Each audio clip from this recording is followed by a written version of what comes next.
What is up, everybody, and welcome back to the Rewind here on Wayward World Studios. I'm Thumali. That's Thumali. I am your host, and today we are diving in to one of my favorite drag artists. Like she is so stunning, so sickening. Um, like if you just get a chance to look at her Instagram, like it is crazy. Very burlesque, very weird, very campy, but also sexy. And it makes me feel things. And I love that. Please welcome to the show, Clara Voyance. How are you doing, Clara? Hello, I am surviving. We're alive. We're doing good. How are I, you? I'm doing all right. Thank you for reminding me that we were supposed to record today. Of It's course, of yeah, course. it's one of those days, girl. Let me tell you. It's the beginning of a week. It's my one day off for my day job, but fab. Okay. Yeah. Do you want to talk about your day job? Like, is that like I forgot to ask that at the beginning, but like you work at Milk Dunk. Yeah, so I work at Milk Drunk. It's a local like soft serve and fried chicken place in Beacon Yes. Hill. I've usually always had some sort of like service industry restaurant job. So um, this is perhaps the best place I've ever worked. The management's amazing, and they give me a great flexible schedule to work with my drag. So it's I perfect. I love that. I've been following that restaurant for a bit because like I am a soft serve ice cream slut, which I Oh, love. I l- I yeah. love soft serve ice cream and I love fried chicken. So That's like the best of both worlds. Absolutely. yeah, I need to get into it because like I've been seeing your little like we're gonna talk about it later, but I've been seeing your little reviews, your little picks of the week. Yeah, it's mainly just to like when it's a little slower, I'm like, okay, let's get the fans in. So, The clairvoyants. What do you call your fans? Like do you have either the sinners or actually, yeah, the sinners. I like the sinners the best because I'm I like, love that because it ties into a lot of your like you kind of have like a dark anti-hero like villain. Like yes, I kind of started my drag persona as like this like murderous housewife, but then as I started really performing, I wanted it to be kind of like a anti-heroine, almost like a superhero, supervillain character. So okay. that vibe totally makes sense. I love that. What drew you into like that side of like art? Yeah, so when I like started, at least I've always been interested in art. I started like drawing and painting throughout high school. Um, some of my friends were very vintage inspired. One of my friends wanted to grow up to be a Marilyn Monroe impersonator. So that really got me into like the vintage world and appreciating vintage beauty and vintage art. Um, so that has definitely had an impression. But then I kept drawing like all these like pinup characters, and I'm like, you know what? I kind of want to become that eventually. And my friend then showed me what drag was, and here we are today, the creature that I am. Oh, that's so interesting. That's so interesting that you looked that up and you were like, "Oh yeah, I want to be that." Like, was it just your friend who introduced you to drag? Like, like, what made you want to like be that? Like, I think that's so fascinating to me. Yeah, I they did like show me Trixie Mattel at first, and then they like told me about Drag Race, and so that's when I started watching it. Um, and my mom and I, we would go to drag shows together, either like the touring shows or some local ones. Where I grew up, there wasn't really much of anything for like a queer artistry like platform, so we always came to Seattle. Um, yeah, and then I think I got interested in like makeup and especially like the sci-fi show Face Off.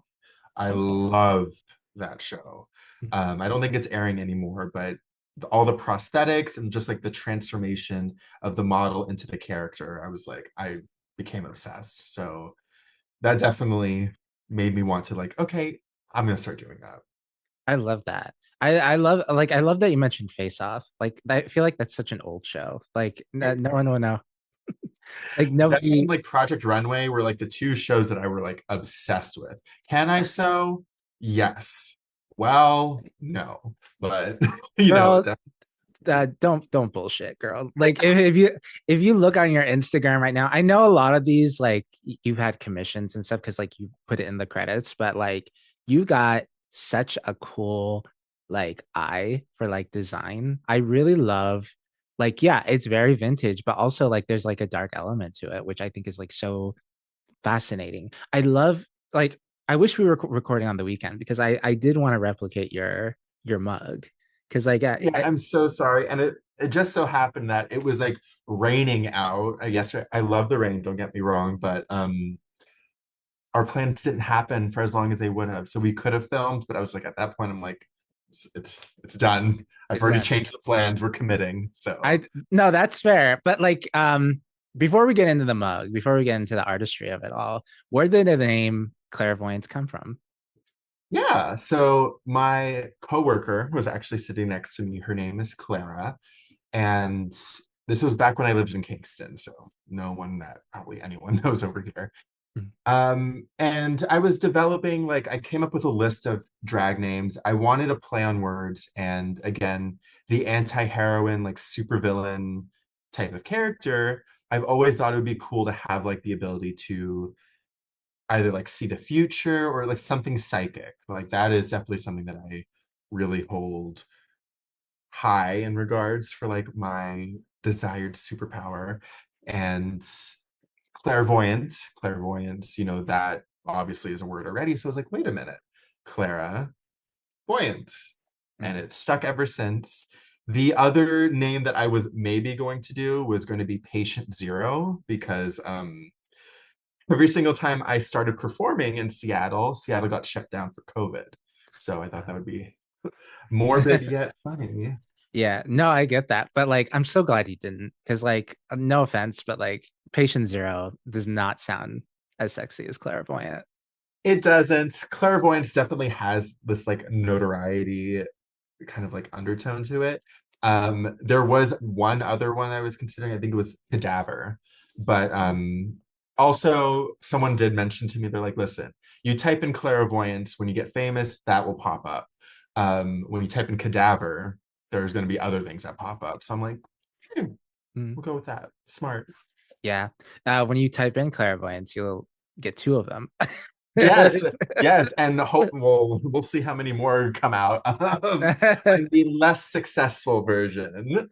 Girl, bullshit. I think like I don't know. Like no offense, no shades to the other one, but like I don't know. I like this one more. Thank you. I appreciate that. Yeah. What? How did you get your foot into the drag? Like besides getting introduced to it like through friends and through your mom and stuff like that. Like how did you get your foot into like performing?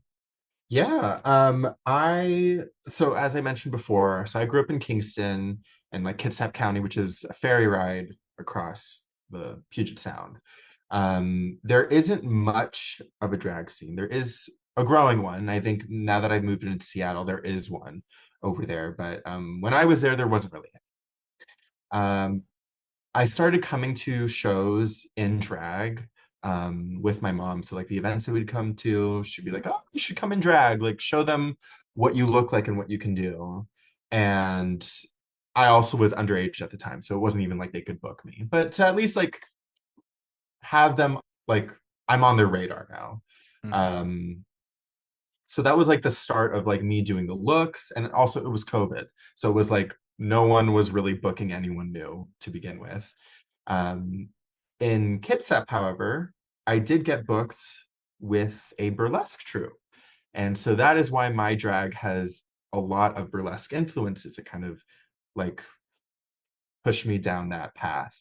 Rockabilly Barbie, I don't know if you know her, but I do consider her like a performer mentor to me. She was like the first one to start really giving me bookings, and I cherish my connection to her so much, and she's amazing. So yeah. lovely. I think that's so cool, especially like during the pandemic. Like that was probably like the hardest time to like, oh yeah, I'm ready to perform now, and now everything.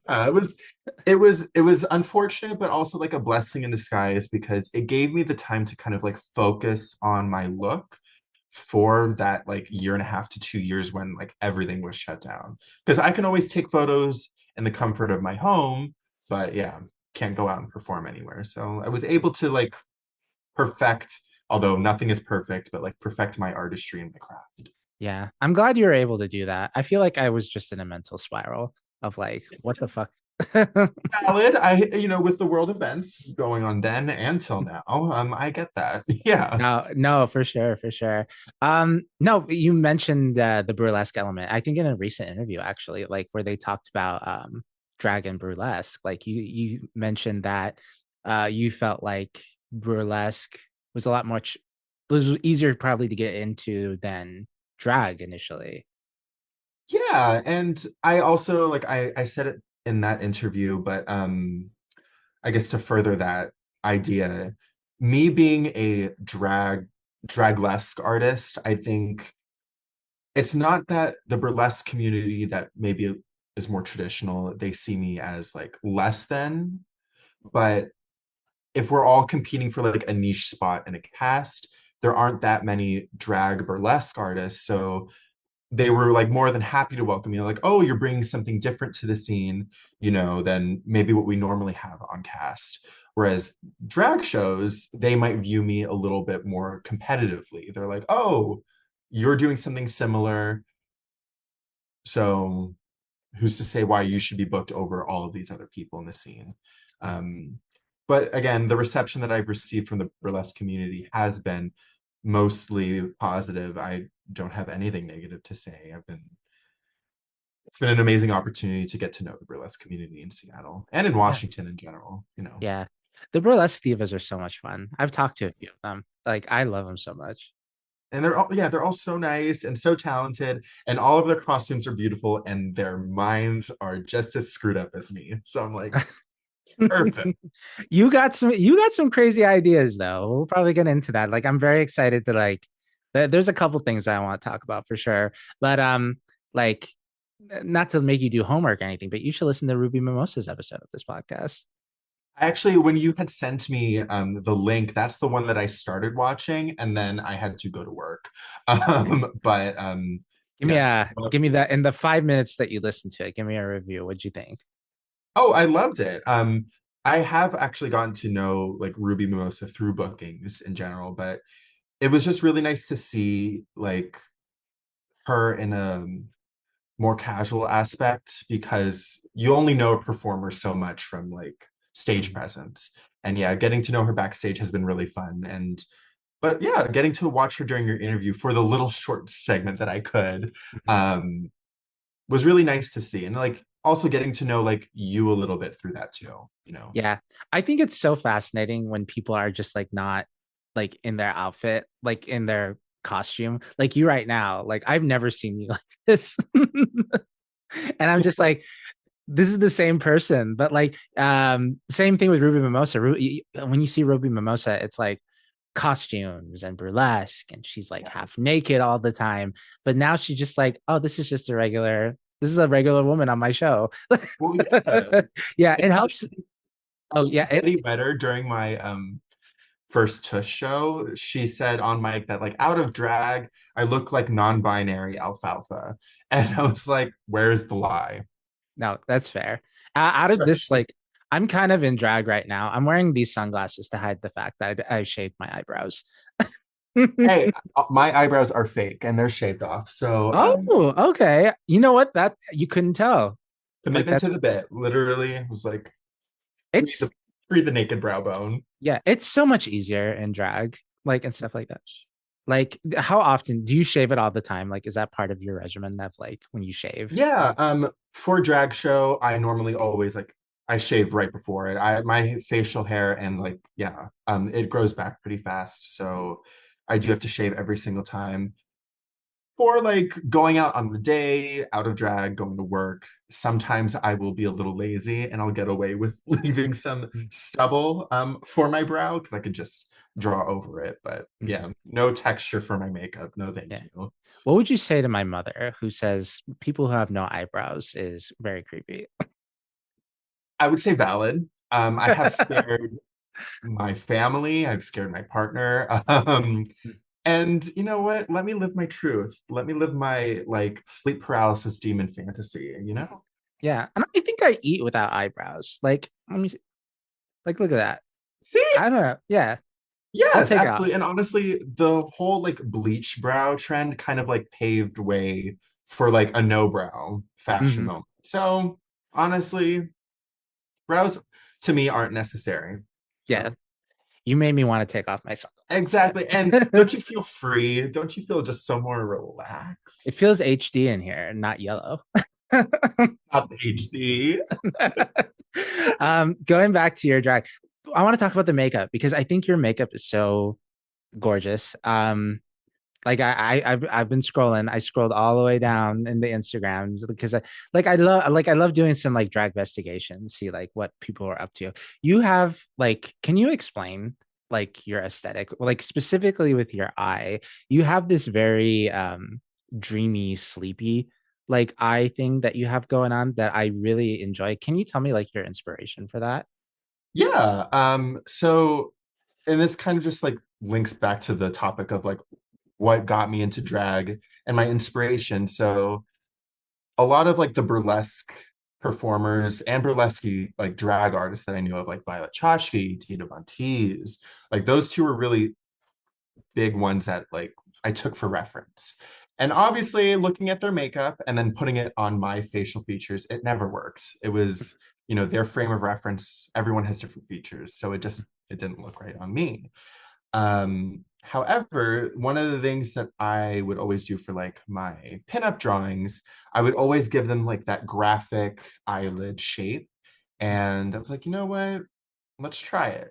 And I stayed away from like eyeshadows for a while. So I always did that graphic liner, the graphic, yeah, lid, and then put like glitter on there. It gives it kind of like a cartoony vibe, which makes sense for my drag too, very animated. Yeah, it kind of reminds me of like you mentioned like the pinups and stuff like that. Like the first Barbie like kind of had that like sleepy like eyelid thing and I really enjoy it. Like it's so effervescent in like some of your more recent photos. I we're probably I don't have it with me right now, but I have your Instagram pulled up on my iPad. That's why I'm looking over here. We probably am gonna pull it up because I did this with Asia consent as well. But Okay. you also did a Trixie in here that I think is like, do you remember that? Oh, I think I do. The one where I like met Trixie. Yeah. Yeah, like this one. And Oh, you did the Trixie yeah, eye. it's a little rough. Well, you were copying her, so you weren't really like you weren't doing Clara. Yeah, well, it was kind of a mix of both of what that at that point in my drag career, I didn't have a lot of looks to pull from. So I was like, okay, Trixie does like 60s. Let me do kind of like this sock hop kind of vibe to Mhm, kind of like play off hers.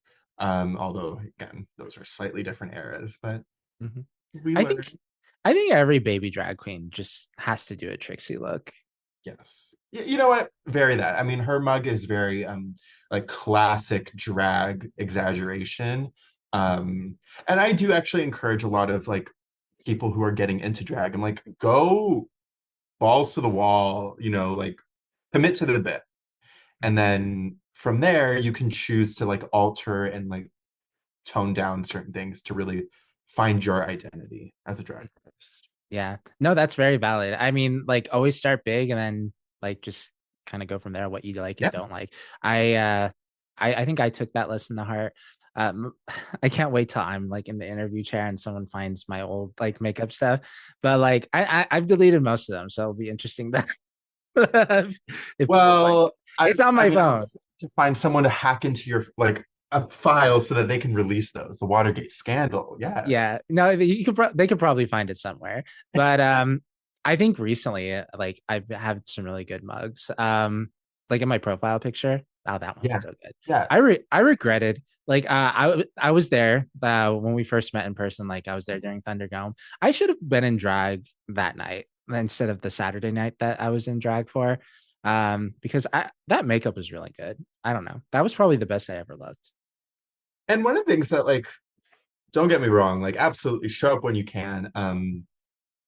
At a certain point in everyone's drag career, it gets a little exhaustive to show up in drag So I get not wanting or not being in drag.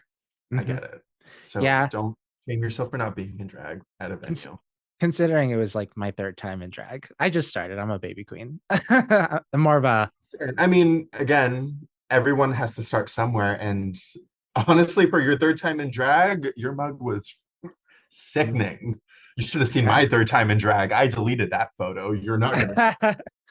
Oh, Well, we have some older things in here too that we could talk about, but I think like the most fascinating part of your Instagram, girl, you have like the pictures that you took.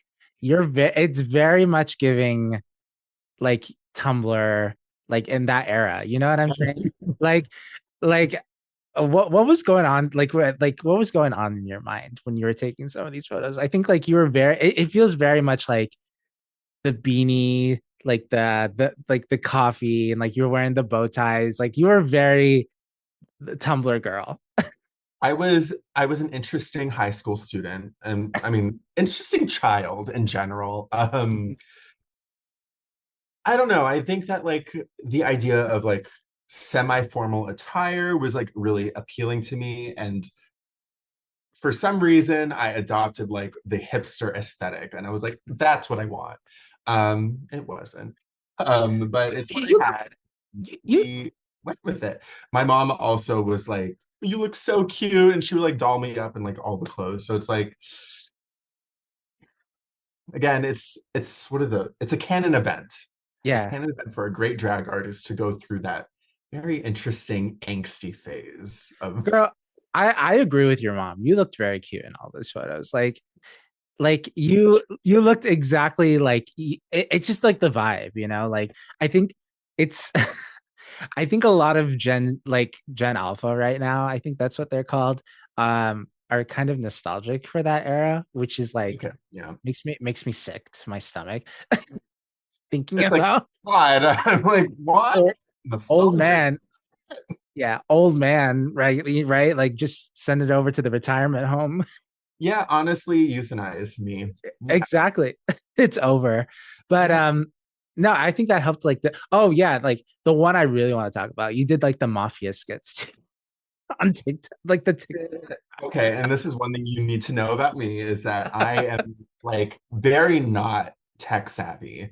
Mhm, So this was at the time I think like Plastique Tiara was really taking her time in the spotlight from like Drag Race, and everyone knew her as like the TikTok queen.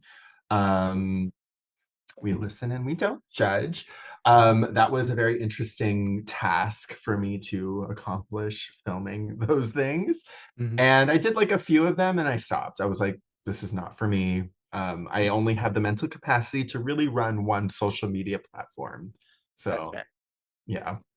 Yeah, and you did a really good job with the Instagram anyway. Yeah. Um I just think it's funny because like yeah, your Instagram is literally like kind of a time capsule of like old memes and old Everyone, like, trends. yeah, I remember when I posted that when I think it was the Mafia Mob Wife. Everyone was like, oh my God, she's an actor. And then I'm like, look at me now. I'm like, that was bad acting Mhm. and still bad acting, but at least I'm getting paid to do it. So, like, Yeah. Well, if you think about it, it's you go like going big and now like you kind of like apply it to your drag. Like now yeah, you already went through that embarrassment. Now you can like, you I know, have no shame left in me. I mean, I'm still neurotic as hell, but I'm like, I think if anyone saw like some of the weeks during Thunderdome, they know that I'm like, I'm not embarrassed of what I provide, oh no no, matter what it may be. girl, nothing of it was bad. You won Thunderdome. Well, I do think that like the dance week in particular, that was not going to be my week. I'm not as skilled as a mover, a Mhm. performer in that regards. But I try to just give comedy and then like attempt at doing choreography. I appreciate the fact that I didn't give up. Let's just say that. Oh yeah. But Tommy Darling won that night and won my heart. So, Hmm. For choreography week. Yeah. Tommy Darling was phenomenal. I think everyone did a good job. You did Pedro at the beginning. I can't remember the other part of it, but like I thought the Pedro was like really funny. it was gonna either be like Napoleon Dynamite, like the Pedro number, into what I did do was like a K-pop number because I was like, okay, let me give them something cunty, let me give them like fashion, or I was going to scrap the whole thing and do miscongeniality and Okay. the whole number be kind of comedic. But I'm glad I went the route I did. Did it pay off? I had fun doing it though. That's Yeah. that's part of it. Girl, you're so humble. You won. You all won the whole competition, girl. I love Like you it was telling me I'm a very appreciative. I did not think that I was going to win. Mhm. um, like every artist on that cast was just providing something so different from each other, and we didn't get any like vote check-in, any ranking check-in, so we did not know at all. And Mhm. by the time that they were announcing the runner-ups, I was like, there's no way. There's no way that some of these people didn't make the top three, and then I was going to be the last one announced. So very thankful for being announced, but it's still kind of like processing that I did win it. Yeah, and you get to perform real soon at Queer Pride. Like Yes, you have I a spot do. there. Who else is performing that day? Is it Adore? Isn't she performing out on Sunday? Adore Delano? I don't know, you know, and I could look. I have not paid attention to who. Once I get like the verification of like which night I will be perform or which day I'll be performing, like I will know who's performed. Other than that, I know Adore is going to be there. I know like Tina Shea is going to be there, Rebecca Black as well, but separate days. So I don't know. Sickening. It's gonna It's be gonna fun. be hot and it's gonna be a lot of fun though. So Oh yeah, it's gonna be so much fun. I'm excited. Have you already thought of your number without spoilers or anything? But like, yeah, no, I the thing is because it's like a daytime festival, part of me is like, okay, they're gonna want energy. And as Papusa once said to me, that lovely dear, that I am not the highest energy performer, which is very true. Um, Part of me is like, do I do a gaggy number or, you know, maybe I can go political with it, but at the same time, I don't know if it's the right stage for it. You know, I want to make girl, sure that it's not it's performative. it's Pride. It is Pride, but I also want to make sure that it's like done in good taste. That's fair. I do have like a Palestine number that I want to do, but I just want to make sure I'm very careful with how I do it because I don't want to be like, oh, I'm using it as a means to gain popularity, which is absolutely not something I want.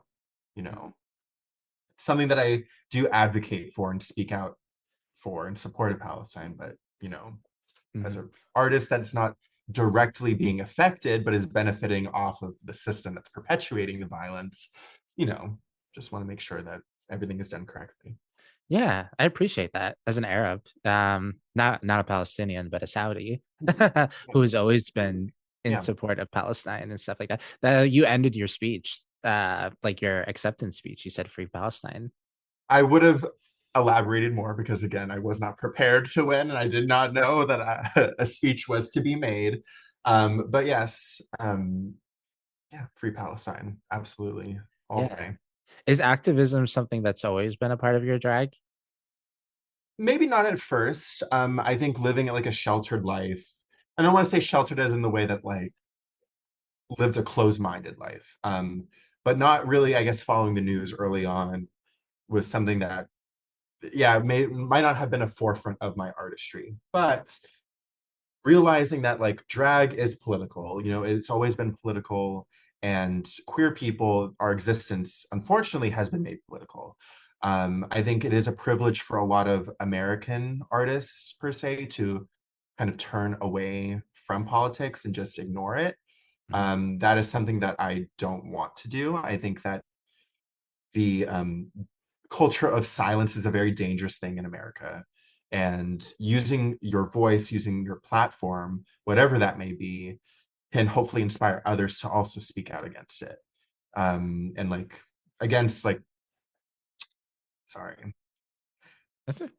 Yeah, no, just I think speaking out against like the horrible events that have been happening, especially with like Palestine and Ukraine, but also speaking in support of like our trans brothers and sisters and making sure that we're all like protecting each other because although there are geographical borders, we all need to be like supporting each other in Mhm. these times. So Oh yeah, absolutely. I feel like if you have a platform with a following, you got to talk about these things. Like it's if and it feels weird if you're queer and you're not doing that. You know what I mean? Especially like since we're both like, you're Asian, I'm Arab, so it's like we got to talk about our people.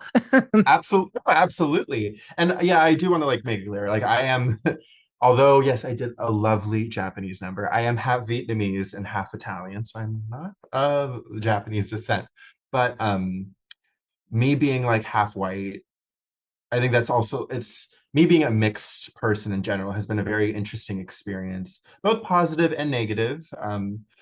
I do love myself and love my family and how I was brought up, but my identity has definitely fluctuated, like with how much I've loved myself with my like racial identity, and having that privilege of living in a place where I am celebrated, both my racial identity, ethnic identity, and my queer identity.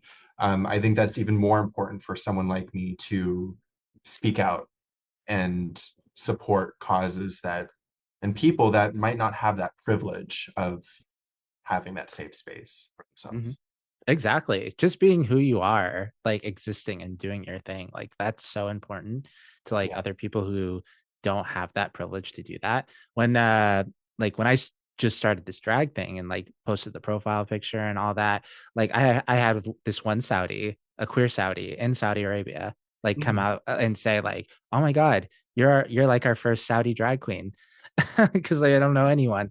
And I think I legitimately am, but I don't want to claim it. I don't want to like like I will claim that I'm the first queen of Saudi Arabia, which because there's never actually been a queen of Saudi Arabia before. Um, First drag queen. I don't want to like dismiss anyone who is underground and like doing their thing. You know what I mean? So, but then he said it, and I'm like, you know what? You said it, not me. Listen, as long as we're not going to trademark it, like you can use it for now, and then if it needs to be altered and edited later, then so be it. Yeah. Just like this one guy, he said that he was the first queer Saudi like to come out. And I'm like, do I not exist? I'm like, we're like the same age. One of those things is like, well, throughout the entire history of human civilization, let's check that real quick. Mm. No, exactly, exactly. But yeah, I'm also half white, so I I feel that like the whiteness sometimes she comes out, but um I feel like I identify more with my Arab side anyway because I was raised there. Yeah. Um and I want a lot of my drag to like kind of represent both sides, even though America lately has not And been. like it does, it's like an important part of you. Um, and then, like less in a way that like what do you want to bring that others aren't bringing? Like, oh, I want to be quirky, but no, like you want to honor what makes you as an individual. Mhm. And I What appreciate that. I think that a exactly? lot more artists should be doing that, and Yeah. like the drag scene and the burlesque scene in general. Mhm. What makes you you, Clara? Um, Sleep deprivation. Oh. Um, uh, Again, like the whole villainous, like man eater. I will say, Clairvoyance as a character hates men. Oh. The idea of men is like disgusting to her, so she will kill everything. Within a reasonable mindset. But like aside from yeah, like the villainous kind of aspect to clairvoyance and me in general, I love art. I have a love for all different types of art, and especially all different types of performances. So just pushing like the creativity, seeing how I can communicate a narrative, I think that is like the true core to like what I am as a person. Mhm. Um, and that has like translated hopefully in my drag.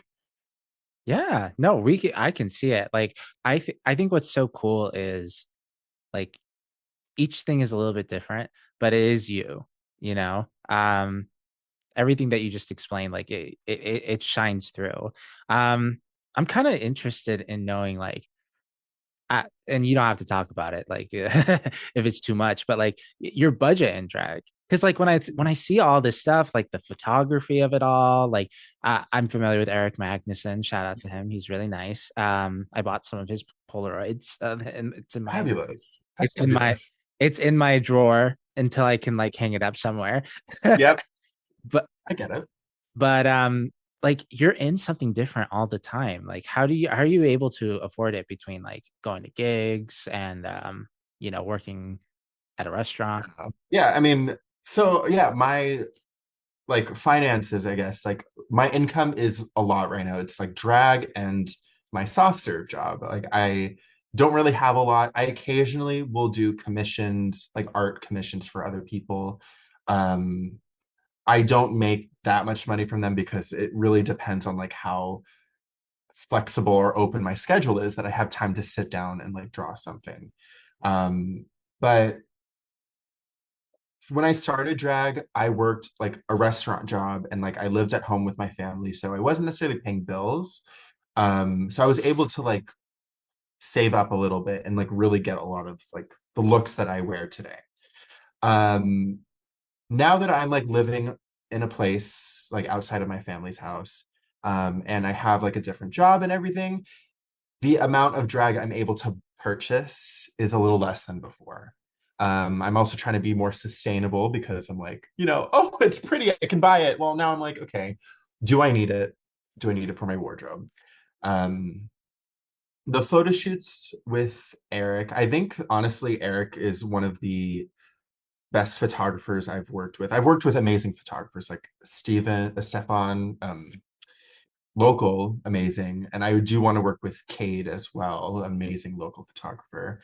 Um, the price points are, I think, very reasonable. It's like about $300 in total for like a photo shoot.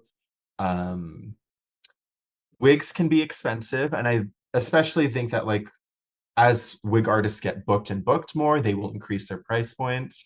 So a nicely styled wig is going to be like anywhere from like $300 up.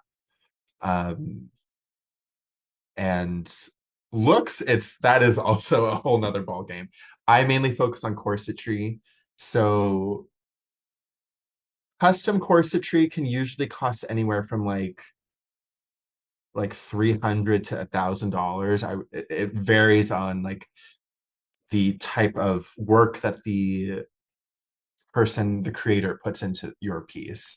Um, I have like a weird thing, an anxiety when like I reach out to someone to commission a piece. So I only have a few people that I go to for my looks. Um, and usually it's if I've received very good customer service, very good like level of connection with like communicating my idea and then what they want to bring to the table and like add. Um, I don't necessarily know where I was going with this. This is my undiagnosed ADHD Oh, coming out. that's oh, that's it. No, I think I know what you mean. Like you kind of just set aside what you want like for your drag. I mean, like Yeah. that's kind of like this podcast. Like, look at all this lighting and stuff that I have for this Yeah. for this stuff. My camera, well, the camera I've never really bought a camera. This is my iPhone camera that I'm using for like Zoom. It looks so much better than what I'm using. So Oh, fab. now you look fab too on your camera. No worries there. But but like you gotta like you gotta invest, and there is something to be said about reusing what you have. I'm very Yes. bad at that. I'm very bad at that. I feel like I like my friend Osti owns a cosmetic store, Osti Cosmetics, and I bought another palette from his website because I'm like, I think your palette is so sickening. I legitimately think it's better than Trixie stuff. Like, to be honest, like not to be super biased, like because that's my friend, but like the pigmentation that you're able to get on that. His partner's Acacia Forgot. If you haven't been watching Drag Oh Race yes, yes, 17, yes. so the makeup that Acacia has, like all of that, is Osti Cosmetics, and she yeah, and then she like her stuff is stunning, and I just bought another palette and the blush collab that she did with Acacia, and I'm like, I already have this, why did I buy it again? It's like, and in my mind I'm like, I'm here to support my friend, so Absolutely. yeah, so I'm gonna put money down even though I'm probably never gonna use these palettes. They're just gonna sit And there. you never know. You might. And then I guess like actually addressing what you said before, like I forgot to address, was wearing something different every single time. I think there is an expectancy for newer performers, especially, to be showing up in different looks for every single show. Um, I do think there is a benefit to that. I think that like you're showing your versatility, what you have to offer to get bookings. I do think at a certain point, it's not sustainable. You know, like you could talk about the sustainability of fashion in general, but I think being able to be resourceful, thrifting if you are able to, but using your looks, reusing them, finding ways to like tweak them so it's like a slightly different look. I think that is 100% like okay for an artist to do. I'm starting to do that with some of my looks. And that is what I usually look out to buy for is like, oh, I can use this corset for like 5 different looks because that will get me my money's worth. You know, it's useful to me, might not be useful to people who don't utilize corsetry as much in their performance artistry, but you know, Mhm. Yeah, that's a problem of mine. Also, just going out there and just being like, I could use this, like yeah. this, like I can wear this somewhere, like someday, like I have all these shirts and stuff. I'm like, I can wear this shirt someday, like, and it's And just I sitting mean, there for two the years. enticing statement of like it's better to have it and not need it than to need it and not have it. Mhm, Um, there are things that I haven't worn in my drag closet yet, or like at least debuted for a number. mhm. So again, it's not necessarily a bad thing to like Yeah, see something and like it and not have used it yet. yeah. Do you know what the big one is for me though? It's books. It's just like I look at a book, I'm like, this cover looks so sickening. And I just want to buy it. And then I'm like, I've not read any of those books on I have a bookshelf right here, and I've not read You a know, single one of those books. at least it's something tangible though. You know, it's something that you can go back to. And Mm, I mean, I personally am not much of a reader. I should be. mm, Um, but I do respect the value that books bring to society. So mm. not a bad addiction to have, Yeah. buying books. Girl, don't justify my addictions on my Oh, show. I'm an enabler. I'm so sorry. Yeah. Well, because I want to go back to like Thunderdome real quick. That $5,000, did you buy all those Sunny Angels? Like with all the That luckily did not break into my $5,000 check. Okay. Well, I don't want to know, like, you don't have to talk about like what you spend on it. I'm mostly just kidding, but like I did want to talk about the Sunny Angels. Like, Yes, my I don't know if you can see it. Where is it? yeah, where's it? It's right there. My little Oh, your little gift cell collection. for my babies. I at first was a little like taken back by them because I saw that they were popular, but I didn't know why. I didn't understand the hype of them. And then I got one, and I had already had like a trip planned to Japan. So I was like, okay, I can kind of see why this like gambling addiction might be popular. There's a reason why I don't gamble. And when you're in Japan, it's like a crazy like manhunt for these things because it's like, oh, you can only buy one, and most of the places are already sold out of them. It was a lot of fun getting like 20 of them over there. And they're cheaper because you don't have to pay for shipping to the So, United States. yeah. For those who don't know, what is a Sunny Angel? Sunny Angels are these little plastic cherub figurines. And it's a blind box. So you have all like the different collections, whatever they are. They have all the different types you can get. And then there's like one secret one that's like super rare. Um, so yeah, it's like, oh, like you want that one, you have like a 1 in 100 chance of getting it. So it's like a fun mystery kind of game to it. Um, yeah, and I'm addicted and it's unfortunate, but Yeah. There's something so endearing about them. I don't know what it is. yeah, my mom hates them, but she's like they're creepy. And then I'm like, it's just a little baby. It's a little Yeah. cherub. Yeah. And on there it says like he may bring you happiness. And I'm like, he doesn't bring me happiness. He most of the time causes me pain and agony, but my You bank know, account. you know what they look like? Are you familiar with cherished memories? You know those little figurine like cherished moments? Like of You course know, it's yep, the I know what most. you're talking about now because I was like, what could those be? Yes, the thrift stores are usually filled with them. Yep. Yeah, like the grandmas buy them and stuff like that. Like Yeah. that's our generation's, cherished Yeah. moment. Our little kids are gonna have to like inherit these. You know, like covet them, and I'm like, you have to be careful with them. That one's the rare one. Yeah, no. Have you? That's Do you top know? secret. Yeah. Do you know Bijou Bentley? Yes, yes, I do. Yeah. Do you know like she's also obsessed with Sunny Angels? I did not, and I feel sorry for her because what I've experienced with Sunny Angels. So Yeah. I love that she loves them too, but oh my Mhm. God. Yeah. She did a Sunny Angels drag too. I love that. That was like one of the things that I was eventually going to do. I'm not going to be doing it because, again, just the rate of where like my busy schedule has been going. I was going to do like an Easter look with like the rabbit ears Mhm. and a Playboy bunny kind of silhouette, but make it a Sunny Angel. Mhm. So You should still do it. Like what is the like what would the drag look be? Like they're basically naked. yeah, so it would be like a nude Playboy bunny style corset and then like a cowl headpiece that has some like sculptural ears in it. And it'd be cute, like maybe like little bows everywhere. But the idea is that I'm naked. Um, I also actually for Thunderdome, my alternative reveal number was going to be I would make a giant Sunny Angel box. And it was going to be called Clara Angel. I would have all the different types on there. But then when I popped out, I was going to be the devil because like the Oh, opposite we're expecting. oh, it's Sunny Devil. Sunny Devil. Well, yes. Yeah. Please welcome to the stage. Yeah. Yeah, didn't go with that. And I think very good choice that I didn't go with that because I think my reveal number was probably my strongest out of what I presented. I love that. I'm excited to talk about Thunderdome right now because like Mhm. Thunderdome wasn't the only thing that you won. You won a bunch of other things too. It's on your Instagram right now. 2024 Bragg Awards Best in Show title holder, 2025 Tush competition winner. I'm Yeah. familiar with Tush, but I don't know too much about it. But Thunderdome recently was the one I attended, and I've been following on social media. I unfortunately could not come to like all of the weeks because I'm in Spokane, Washington.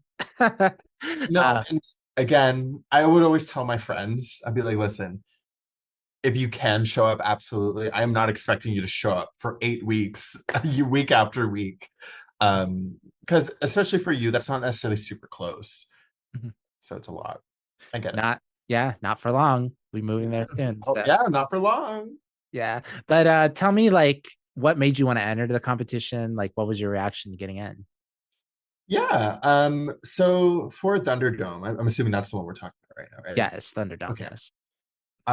Queer Bar, as to my knowledge, has not had an open casting competition. I could be wrong. I've only been in the Seattle scene immediately for a little over a year now.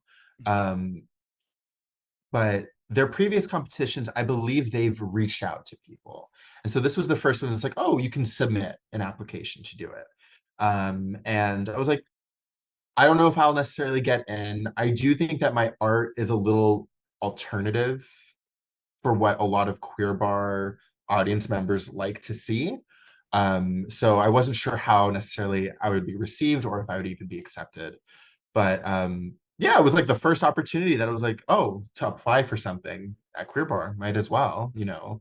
It's a great like business opportunity. And and even if you don't win, I think that exposure alone for like queer performers is huge. You're getting an audience as well as fellow performers who are going to see the show. And, I did not know everyone on cast. I had the pleasure of getting to know Dexterity. Um, and I know that she recently just moved to Seattle. And honestly, the fact that she was able to get in and also slay the competition, she did very well. Um, I think that just speaks volumes for what this competition was able to provide for us performers. So that's why I applied to it. Yeah. Exposure. You just wanted to show off, you know. You Yeah, I got was some just, oh. you were like, I got something to say. Well, yeah, and we'll see if you like it. Mhm. The Tush one was the first one. Okay. The Bragg Awards is a beginners contest in Oregon, Portland. Um, and so my burlesque mentor, Rockabilly Barbie, won a title the previous year. And so that's how I knew about that one. And they accept um, applications from performers, I think, that are 3 years or younger in the drag scene or drag and burlesque scene.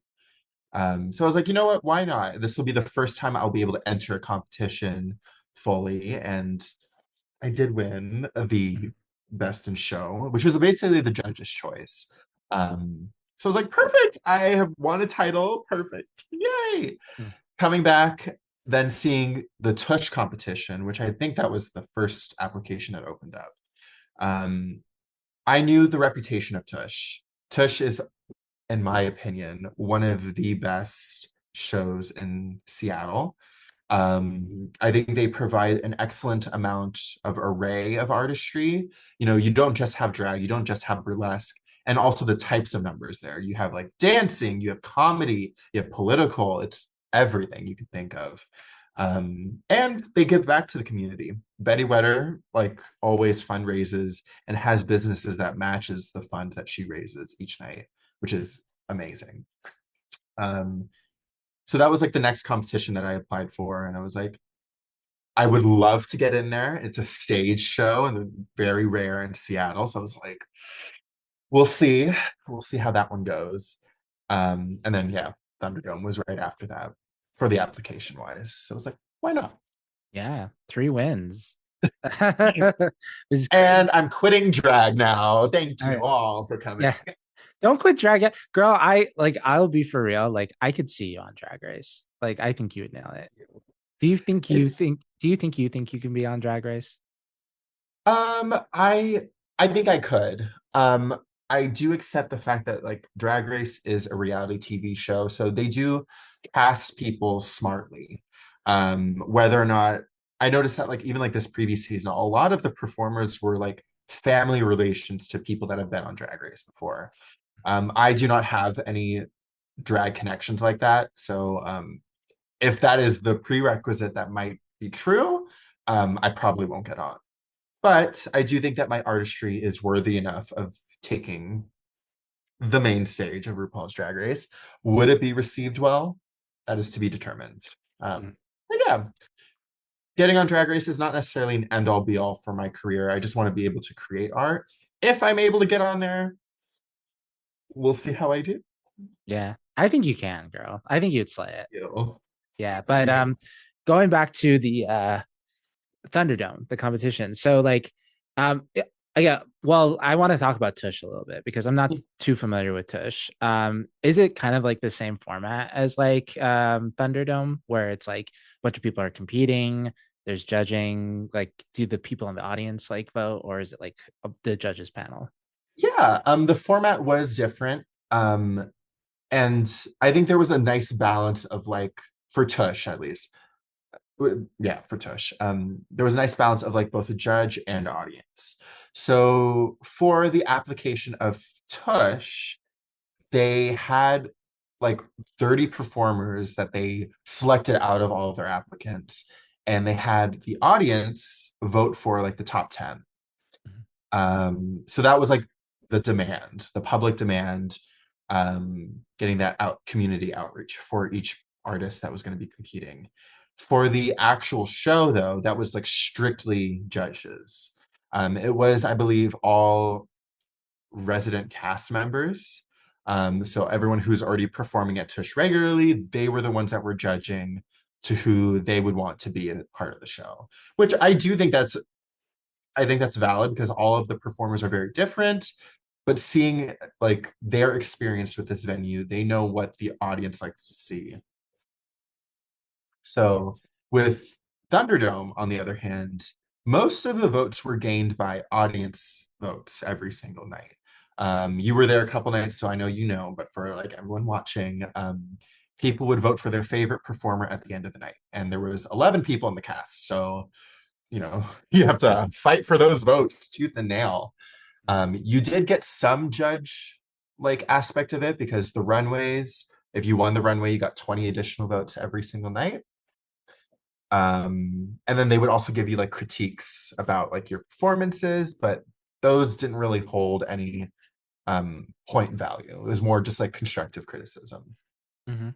Okay. Where's Tush held at? Tush is held at the Clockout Lounge in Beacon Hill, which is right by where I work, which That I did not know about until I put two and two together. Um, and if you ever have the chance to go, I highly encourage it. Not just because I'm on cast there now, but Mhm. I think that the type of artistry that they're showcasing is some of the best that Washington has to offer. I'll have to check it out. Yeah, I'm like I would be remiss as someone who highlights queer nightlife not to be at every one of these places. I've been to most of the queer bars in Seattle. Massive. Well, I haven't been to Massive yet. I've been to Unicorn. I've been to Queer Bar. The Cuff. The Cuff was really interesting. um, I've been meaning to go to Pony. I like it always slips my mind. The one on Beacon Hill. Yeah. I already forgot what it was called. I'm It's sorry. okay. The Clockout Lounge. The Clockout Lounge. I haven't heard of that one, so I like that's completely new to me. So I'm gonna have to figure out where their Instagram is.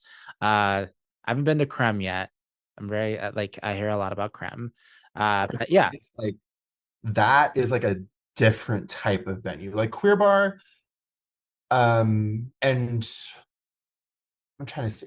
I would say like the Clockout Lounge, while it showcases like queer excellence, I do view that venue, at least for my experience, it is a venue. So like music groups can perform there, I believe. It's not exclusively queer nightlife, but the fact that Tush has had such an amazing impact there, it can be considered that. Okay. But like creme work is almost exclusively shows because, I don't I don't consider many people going there for like, oh, we're gonna go have a drink at crime work. They're going to show most of the time. Um, and the shows there are so much fun. I know shit show is about to end because it's just not in her like career trajectory, but Viper Fangs produces shit show, and arguably that is another amazing production, no matter how bad or how disgusting it is. It's amazing.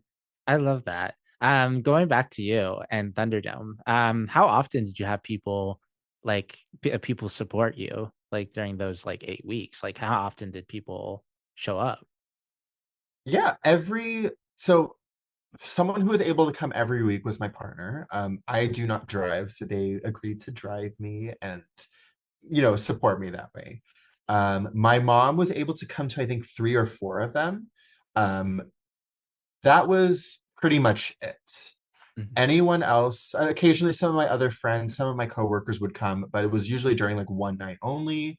I did tell them like if you did want to come, I think the finale would be the most like fun. That's most of the stuff is going to happen on the finale night. So that would be fun Mhm. for you to come.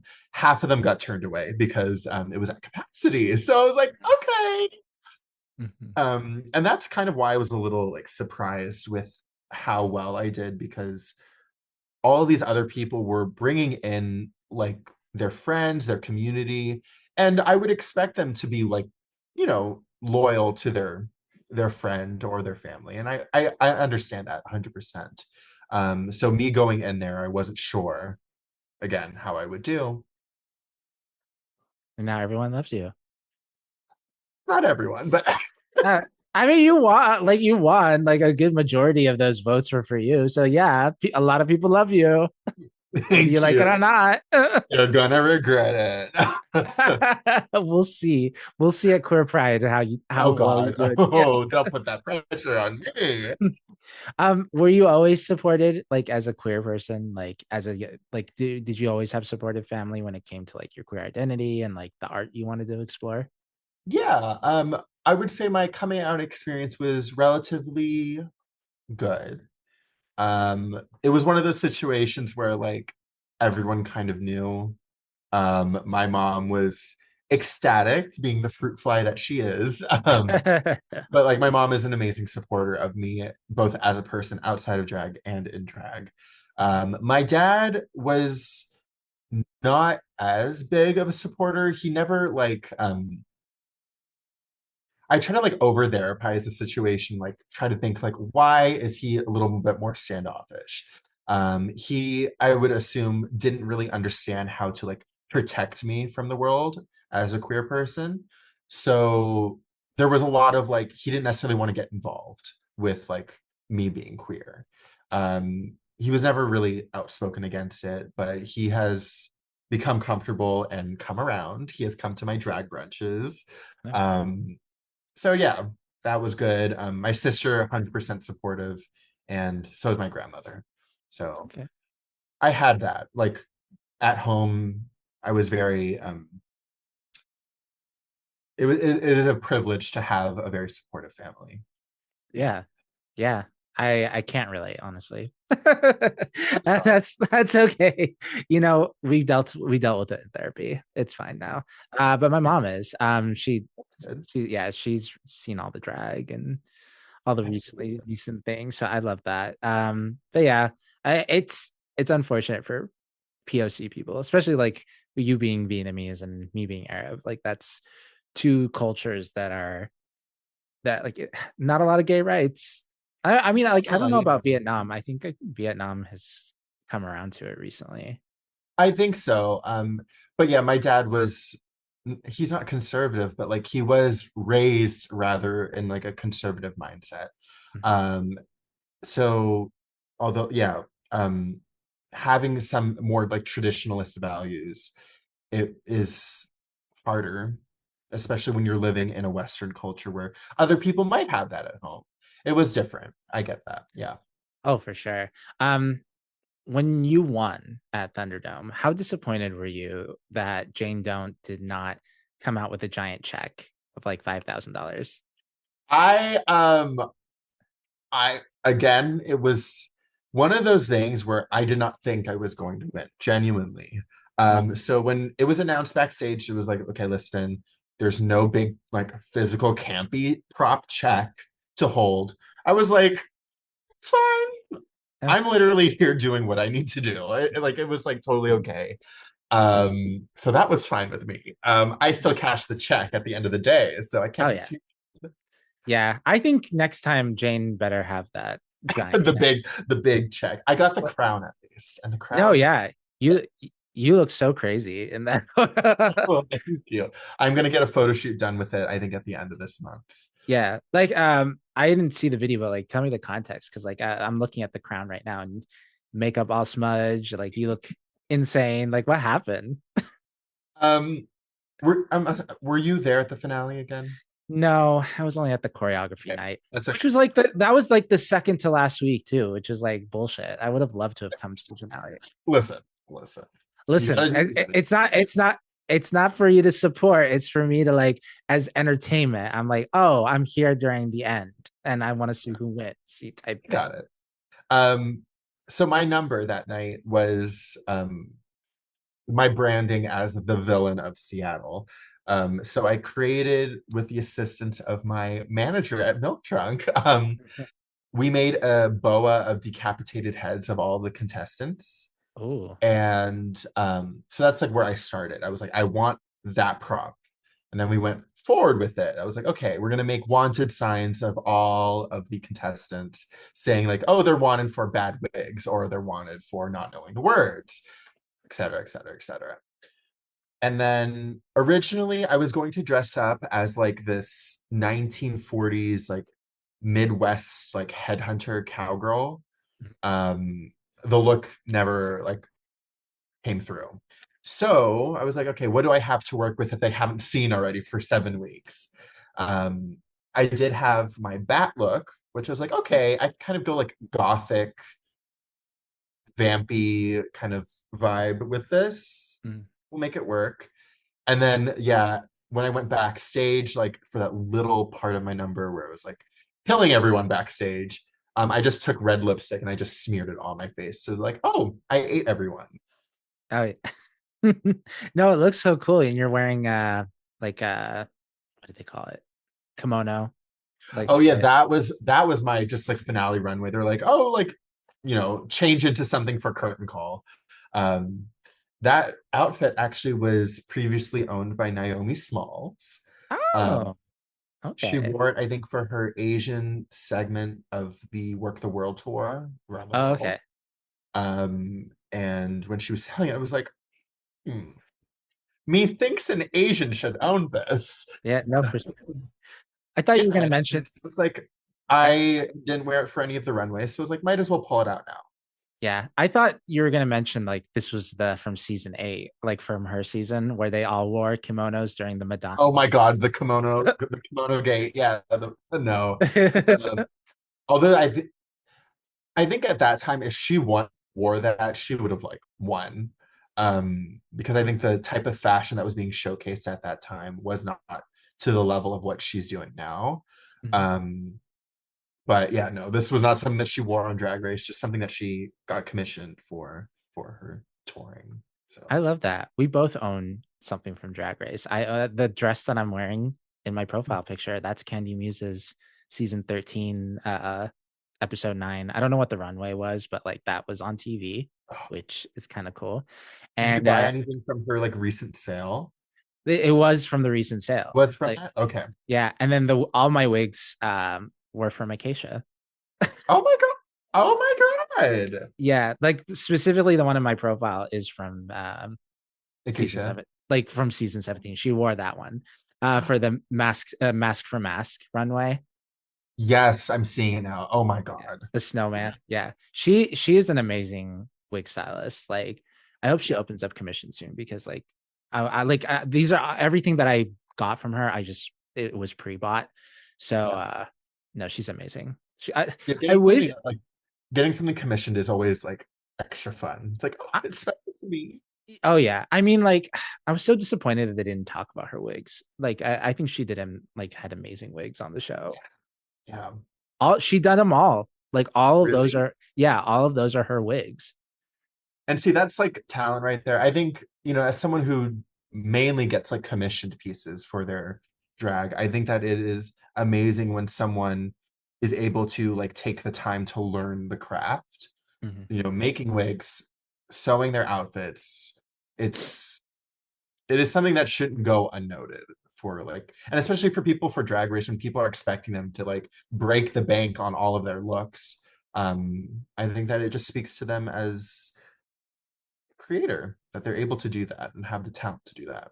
Yeah, I always like to imagine what would I do well on Drag Race, and I think I could do the acting challenges, but I don't know. Like I I, I kind of get afraid of the other ones. I'm like, girl, I'm just sewing, like sewing out of garbage. Like, oh, like I can think about it in my mind. Like I've sewn before. Like I've done costume design and I've done a little bit of construction, but I'm just like, I don't know. How do you feel about like what is it what in the words of Bianca Del Rio, what do you do You do well successfully? successfully. Uh, I think what I do successfully is like being creative. I think that the concepts or the numbers that I'm bringing are definitely memorable in both good and bad ways. Um, Girl, you're so harsh on yourself. Like listen, if I can't read myself, how am I going to read anybody else? yeah, Listen. yeah. I didn't even think your like Napoleon Dynamite was so bad. Like I thought it was Oh my God. genuinely Oh, I okay. thought it was genuinely good. I appreciate you. I think also, I guess how I view myself as an artist, I don't want this level of like fame where I'm like, I'm untouchable to like the common crowd, you all need to bow down to me. I'm like, I am just someone creating art for you all to enjoy or consume. Um, so I do want to be like an approachable human being. And I think that me keeping myself grounded, being able to like make a joke out of myself is like important. Keeping everything like fun, lighthearted, but very real at the same time. Um, but yeah, no, I think dancing is not my strong suit. Mhm. Um, my fashion taste and my, I would say maybe even acting. I do not consider myself an actress, but I think I'm able to emote very well during my numbers, whether that be like crazy, psychotic, angry, or even sad. I think that's something that I'm comfortable doing and that it shows during my numbers. I love that. What's your favorite like not just Thunderdome, but like in the like how long have you been doing drag so far? Like has it been like 4 years? It I has assume. been just above 4 years, I believe. I started my first like official look was Halloween. Yeah, I forgot that you're a Halloween baby. Like I I would. am a Halloween baby, and I guess that translates. Yeah, I would say it's because I won brag awards, which I was at my 3 year limit, so it would be like 4 years up and coming for this year. Okay. In the 4 years you've been doing drag so far, what has been your favorite look or your favorite photo shoot or, your favorite moment in drag? Okay, favorite look I would say is my golden siren outfit. Okay. Um, yeah, you can't miss it. It's the golden sparkly one. I don't know if Yep. you've seen Love, Death, Robots, Oh, but is that Love, Death, Robots? Is that the Netflix show? Okay. yeah. Yeah. I haven't seen it, but I'm familiar with it. Yeah. So that look is inspired by it's my favorite episode. And I think that arguably is one of their best, most like profound episodes. It's called Hibaro. It's in a story about this like deaf knight and the toxic love relationship between him and the golden siren in the lake. Um, Highly recommend watching that episode. It's amazing. Season 3, I think it's in. So I wanted to do my rendition of that because I saw everyone was dressing up as it, and I was like, okay, I can either do a canon cosplay of her, or I could do Clara Voyance's take on her. So infusing more burlesque elements to it. That's like my favorite look altogether. My favorite number would be the Japanese demon Momiji that I did for both Tush and Thunderdome. I think that that was like the first time I was able to perform not a sexy or like happy campy number. It was, very rarely in like these shows that you get booked for are they wanting to see like high concept, high art or something that's like uncomfortable to watch even. um and I do think that like my artistry is all encompassing of all these things, so I wanted to showcase more of that side to me. It's a little darker but like sad, and feminine rage is a lot of my themes for my drag concept, so really love doing that performance.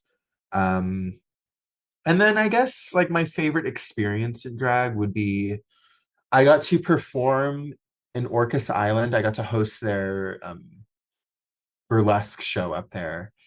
And it's so far removed from everything else. And that was honestly like one of my favorite shows I've ever done. I got to host all of these amazing, talented burlesque performers. And I just got to stand there and look pretty doing it. It was Mm. so much fun. I love that. I love that you answered all three of those questions, even though they were just like, you pick one of them and talk about Let me give you everything to work with. the clairvoyance experience. Yes, the clairvoyance trauma. Yeah. Trauma? What do you mean? Yes. It's not Yes. it's not trauma. Well, trauma on the body because Yeah. drag and burlesque is trauma on the body. Yes, it is. How like which part of your body hurts the most in drag? And why is it the feet? Why is it the feet? Why? Because you're right. Normally it is the feet. I don't pad, but I still wear like 3 pairs of dance tights. And those like compress my feet so much. And I have wide, big feet, so like that's not fun. Um, and heels. Heels obviously are never usually comfortable to wear. Mm. They're fun occasionally, but yeah, it's more for the look. And then sometimes when you eat, when you're in a corset, Oh. that that I think is worse pain than wearing heels. But like you do that once and you'll never do it again. I Hmm. never wish that on anyone. Do not eat while you are cinched in a tight corset. Oh Like, yeah. No, that sounds awful. ooh. Yeah, that moment I was like, I'm gonna stop doing drag. This is off. This is the one of the worst pain. Oh, I found myself like in makeup and everything, like I just can't eat. Like with all the makeup on my face, I'm like, how do I eat? I want to eat fried chicken. I like to get messy and like, yeah, no, I the get it. fingers and everything. It's like Well, that's when you bring out the fork and knife, and then you go, yeah, like you have, that's not yeah. no. We gotta eat with our hands. Where It's Yes, I'm it's yeah, Southeast Asian over here. We all that's when you eat with your hands. yeah. Yeah. Well, Normally I don't eat drag, so okay. before you like get into your thought, well, yeah, you already said your thought, but like you said, mentioned like eating with your hands, Southeast Asian. Do you eat rice with your hands? Because that's something I wish I haven't done it in so long, and I kind of miss it. Normally I don't, but for example, if I were to go eat Indian food, I don't eat with utensils. I use like the naan to like Then, scoop up the bread and get the mm, curry. Um, so yeah, I'm like I guess it depends on like the cuisine. Like usually like East Asian, like North and East Asian, like they don't usually eat with their hands. So yeah, I'll use chopsticks, but like if the cuisine calls for hands, I'm not mhm. afraid to use them. Gotta use your the three fingers, Yes, yes, yes. Three and you fingers. yeah, and then just like you scoop it up, and that's your like a little spoon. It's Yes. a food in Saudi Arabia specifically. It's very communal. So Yeah. you would have this giant plate of rice, and like everyone would like sit on the floor and gather around it. But like everyone's eating with their hands. Yeah. And I feel like a lot of Americans would be like, what the fuck? That's gross and stuff like that. But like, girl, everybody's washing their hands. Yeah, that's the I was like, that's the difference. We're clean. Mhm. Oh no, for sure. Girl, like not to go on a tangent, but like coming to the States, like I'm American, okay? Like I know things like, um, for example, not having bidets or not having like little hoses to like clean out and stuff like Yeah. that. So, but like in Saudi Arabia, I'm like, okay, I'm used to this. This is here. You barely even need to like use toilet paper because like the water cleans everything out, like Oh. one and done. But like I just remember anxiously coming to the States, and this might be TMI, so I apologize. No, But like literally, I again, did, I'm so traumatized. I yeah. have no shame. There's nothing you can say Uh, that. well, like I go to take a shit, and I wipe, and Yeah. I wipe forever and forever and forever. Yeah. And it was in that moment I sat there and thought to myself, are Americans assholes not clean? People be walking around with little crusty little brown eyes, and it's Yeah. not okay. I I'm hate it. no. Hmm.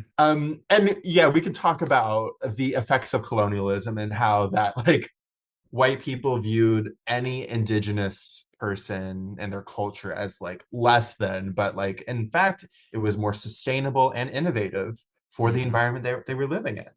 Um, so yeah, I think that like especially again with eating with your hands, that's kind of like frowned upon because it's like less civilized. But again, that is a Westerner kind of white centric perspective. Exactly. And I think more people need to be comfortable breaking away from that and washing their damn hands. It gagged me when I heard that straight men don't wash their ass because They're they, shitting through steel wool, baby. and then they expect you to eat their ass. I'm like, I don't know. Sometimes I wonder, like, am I really gay? I hate men. Mm, exactly. I hate Valid. men.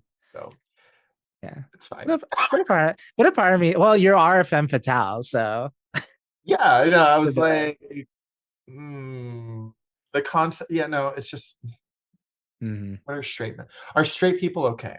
That's and No, the but answer anyway, is no. Yeah. No, but the straight people don't think that. They think they're fine. That they can take all of our rights away. they're like mentally, are they fine? No, but they're issues I'm not concerning myself with. If you want to have a dirty ass, keep Mm, that to yourself. Yeah. exactly. Uh, I do have one concerning thing, although it's not really concerning. It's Okay. more, um, we're towards the end of the show. And I do have and the last question that I'd like to ask you. Um, you have Queer Pride coming up, which is very Mhm. exciting. I hope when I plan to move in June. I would like to see, because I went to Queer Pride last year and I had so much Yeah. fun. I would like to move and see that show. So hopefully I get to see you perform again.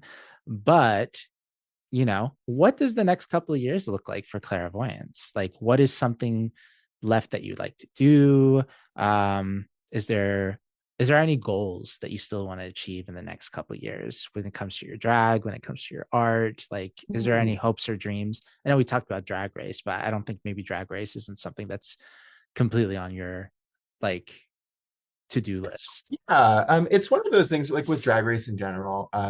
I've applied before, and I apply not knowing if I'm gonna make it, but like applying just for the sake of applying, you know. Mhm. Um, I think now that I have titles under my belt, it is more justified for me to apply. So I will be hopefully applying this next year. Um, in terms of just performing in general, I know that people are saying that I should apply to more like national competitions. We'll see if that's in the cards for me. I would love to perform more out of state. I have mainly performed in Washington, but and like occasionally I performed in Oregon, but I would love to perform more in like California. I love New York. If I ever got a New York booking, I would probably just tell myself right then and there. Um, and also Canada. I feel like that would be a lot of fun too. But yeah, I would say that. And I also, I guess for my artistry, I do want to lean more into me being Vietnamese. So I may or may not have a Vietnamese excellence look in the works. Love that. Um, so yeah, like pushing again my artistry and maybe even making some like fun video projects for my drag. I think that will be next closer step for me. Mhm. Besides your Vietnamese culture, like, do you plan to highlight your Italian culture by wearing a big Italian mustache and swinging around as You someone? should say that. Um, I wanted to actually dress up as my mom from when Oh, she was younger because she is like punk. Um, and she went through her like whole like rude girl kind of ska phase, which love when she dressed up in that era. So I do want to honor her and do that. I would also do an Italian number. I'm not against it. I know that Fabi has claimed being the Italian diva on cast, and everyone knows her for being the Italian diva. And I should address the fact that I am half Italian. mhm. So we'll touch on that maybe somewhat in the future. I Yeah, do want to also bring like other Asian excellence, but yeah, we're gonna focus on Vietnamese first and then hopefully yeah. Italian second. So I love that. Maybe you can mesh the two together somehow. we'll see. And actually, you know what? It'll be a therapy session performance where I just sit there and I have like my dad screaming in Vietnamese and my mom screaming in her New York Italian accent. Yeah, it could be like the. Are you familiar with like? Are you familiar with like Asia Consent from Dracula? Yes, yes, love Okay. her. Um, her finale where she had like the puppet and like it was about suicide and stuff like Yeah. that, like very serious. You should do that, but like it's an Italian man like coming at you. Like and like And she's when you like a Tomie look from Junji Ito, but the Mhm. second face is just going to be an Italian man coming out of Yeah, my head. yeah, and then or maybe like the diva could be like Vietnamese and like it's just eating up the Italian. Love it. I love it. Oh my God. And the I'll do it at Tush. If I ever get around to doing that number, it will be at Tush. How about I that? love that. Yeah, yeah, I will be there to see it. Hopefully. I'll let you know. I will let you know when that number comes around. I love that. No, I love that. Like incorporating more of your Vietnamese like heritage is like it's so important. Like as we talked about earlier, like just having that showcased and like revealed to people who need that representation is like so important. I hope to like one day show a lot more Arab in mine. And there's a lot of different like kind of like Asian culture. Like there's a lot of Arab culture and like there's Yeah, and I really want to highlight Saudis and Bedouin. If you're familiar with a Bedouin, like, are you familiar with that term at all? I'm not, but continue. They're nomads, the desert nomads. You know, the very traditional. Like when you think of an Arab in your mind and like the stereotype and all of that, like that is the Arab. Those are Bedouins. Okay. Like yeah, Okay. those are the Bedouins, and I want to like bring that because like a lot of my family, at least on my Arab side of the family, are Bedou. They we have our own little village and stuff like that. We have our own wiki page, which is like that's why I wanted to be Thumali because like our last name like Thumala is on Wikipedia, and I'm like God. it's like the Arabic Wikipedia though. Like you can't find it in English. So I want to be like, there's this one diva named Thumali who comes from this village over there. So I'm like, I they have to Like, put me in the please, we must yeah, collab.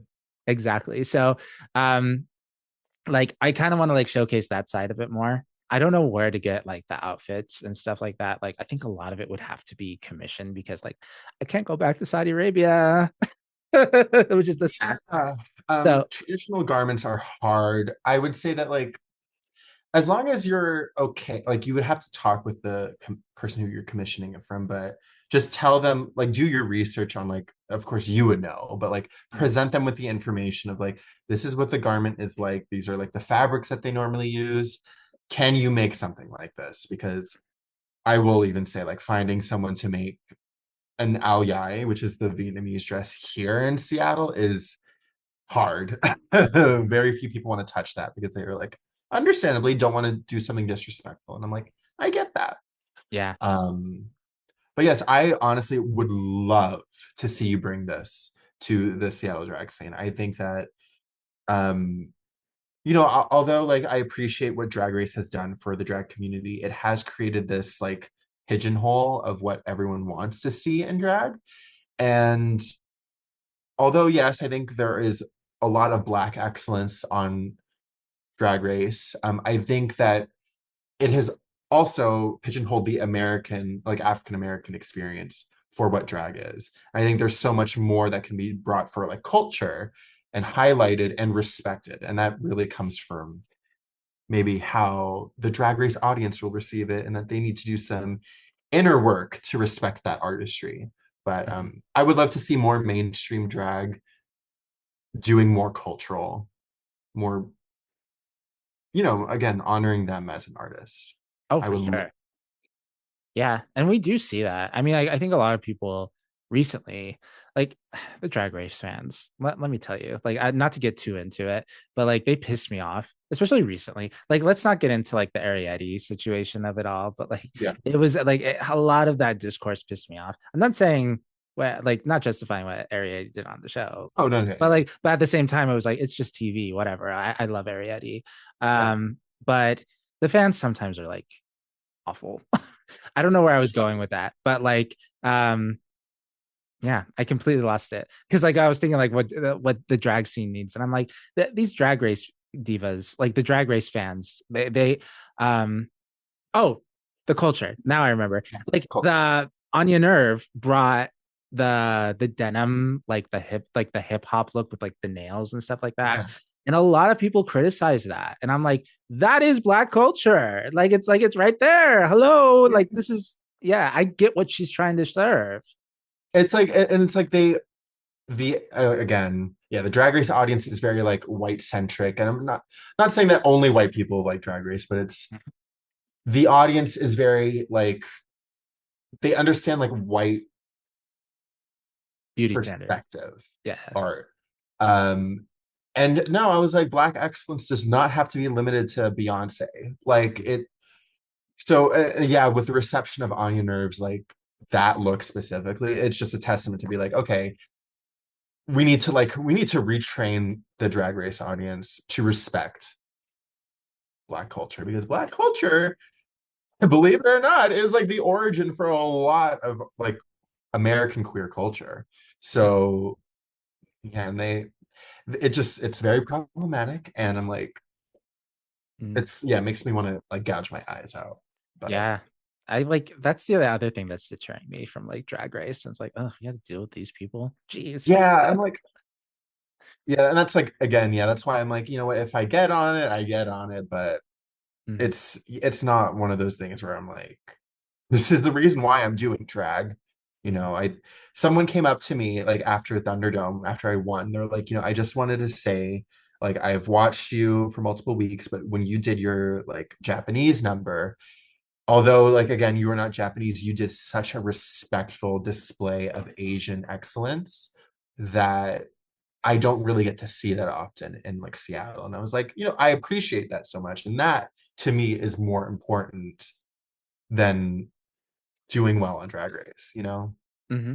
No, I get that totally. Like Arab culture is the same thing. Like I Yeah, like because there's not a lot of us out there, even if I bring Saudi specific culture like to drag. I want to highlight all the other aspects of Arabs, you know, absolutely. like Egyptian, Yemen, Palestine, you Yeah. know, um, Dubai. Like Dubai is really interesting because I feel like Dubai is the most Western like that but Dubai has also like a lot of the Arabian Peninsula has a lot of like very rich culture and like Bedouin Absolutely. like heritage. So Dubai is part of that, even though it doesn't usually seem like the Emirates is like that nowadays. Like they all have like origins and like a lot of the cultures are the same, but the way we speak, the the way we pronounce things is like different. The way we experience culture is different. We consider like Lebanon the most liberal of like Wow. the cities, like which is like very interesting because like Lebanon is not like also, they don't treat queer people right, but there's drag queens there. There's drag Yeah. queens that work Yeah. there. Saudi Arabia, not so much because, they one of the only places where they kill the gays. You know what I'm Oh, saying? But no, I love that. I get what you're saying when it comes to like, yeah, you're not necessarily Japanese, but like you as an Asian person, you're being that voice, that beacon of like people who are not often represented on screen. Although yeah. And even like, and I would say even more so for like Arab culture because like and like I did Japanese and like I do love Japanese culture, don't get me wrong, but East Asian specifically is, in my opinion, the main representation that anyone gets in the Asian community. And so like anything South Asian, Southeast Asian, nothing. Absolutely nothing. Um and even more so, I would say like with like the Middle East, a lot of that culture has a very negative connotation with a lot of the Western perspective. And mhm, so I would love to see artists being able to celebrate themselves and showcase and like break down the propaganda that Western society has been fed. You mhm. know, I think that would be, it's beautiful and it's, I think, so important. Yeah, we'll try not to bomb. I'm going. All right. Clara, thank you so much for being on the show. Like this has been a Thank lot you of for fun. having me. It's been a Yeah. pleasure. Join me for the after show. It'll be a lot of fun. But before we go, uh, where can people find you online? I'm only for social media, only on Instagram. So you can find me there. I'll post all of the shows that I will be doing.